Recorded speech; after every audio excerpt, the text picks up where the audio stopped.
Hello बच्चों, let's read the question. The question says name the isotopes of hydrogen.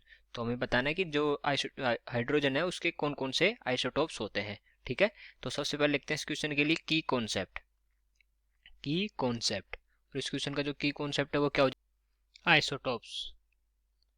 Isotopes, okay, ये हो गया इस क्वेश्चन के लिए की कॉन्सेप्ट। अब हम देखते हैं जो हमारे आइसोटोप्स होते हैं वो क्या होते हैं। ठीक है, अगर हम आइसोटोप्स की डेफिनेशन देखें, आइसोटोप्स, आइसोटोप्स, तो अगर इनकी डेफिनेशन देखें, the atoms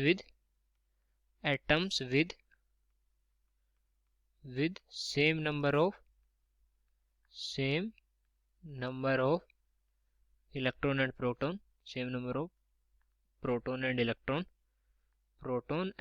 electron, but different number of neutrons.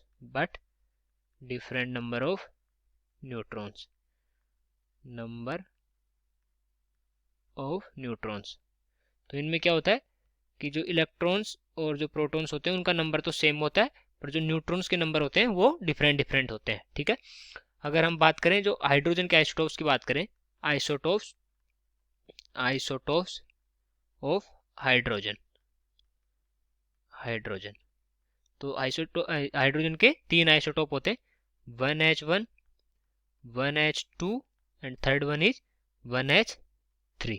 Okay, और इनके नाम क्या क्या होते हैं, अगर इनका नाम देखना चाहें हम, तो फर्स्ट का नाम होता है प्रोटियम, जो 1H1 होता है उसका नाम होता है प्रोटियम, जो सेकंड है उसका नाम होता है ड्यूटेरियम, और जो थर्ड है उसका नाम होता है ट्राइटियम। ओके, अगर जो ये नंबर देखें, तो नंबर क्या शो कर रहे हैं यहाँ, जो नीचे वाला है ये नंबर ऑफ प्रोटॉन्स और नंबर ऑफ इलेक्ट्रॉन्स को शो करता है। ठीक है, number of protons and number of electrons, और ऊपर वाला एटॉमिक मास को। और जो हमारा एटॉमिक मास होता है उसमें क्या क्या होता है, एटॉमिक मास क्या होता है हमारा, एटॉमिक मास वो होता है हमारा number of protons plus number of protons plus number of neutrons, वो होता है हमारा नंबर ऑफ न्यूट्रॉन्स, वो होता है हमारा एटॉमिक मास। तो यहाँ पर जो ऊपर वाली जो नंबर है वो क्या शो कर रहा है, एटॉमिक मास को, नीचे वाला एटॉमिक नंबर को। एटॉमिक नंबर मतलब जो प्रोटॉन के नंबर को और इलेक्ट्रॉन के नंबर को, और ऊपर वाला प्रोटॉन प्लस न्यूट्रॉन के नंबर को शो करता है। ठीक है, तो यहाँ से अगर हम देखना चाहें जो प्रोटॉन इलेक्ट्रॉन और न्यूट्रॉन्स के नंबर लिखे इनके, कि किसमें कितने प्रोटॉन न्यूट्रॉन इलेक्ट्रॉन है, तो proton electron neutron, okay, neutron. तो यहाँ पर जो फर्स्ट है उसमें प्रोटॉन कितने हैं, 1 है, ओके, और सेकंड में भी 1 है और थर्ड में भी 1 है, क्योंकि नीचे वाले जो नंबर है वो किसको शो कर रहा है, प्रोटॉन को शो कर रहा है। ठीक है, और इलेक्ट्रॉन भी, प्रोटॉन जितने हैं उतने ही इलेक्ट्रॉन है इसमें, क्योंकि हाइड्रोजन में एक इलेक्ट्रॉन होता है। ठीक है, 1 इलेक्ट्रॉन।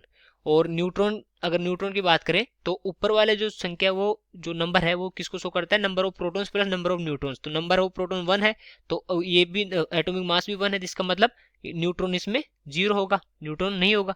और दूसरे में देखें तो 2 - 1 कितना हो जाएगा, 1, और तीसरे में 3 - 1 कितना हो जाएगा, 2। और 3 - 1 क्यों कर रहे हैं हम, कि 3 एटॉमिक मास है और नंबर ऑफ प्रोटॉन्स 1 है, तो न्यूट्रॉन्स कितने हो जाएंगे, नंबर ऑफ न्यूट्रॉन्स कितने हो जाएंगे, 3 - 1 मतलब 2।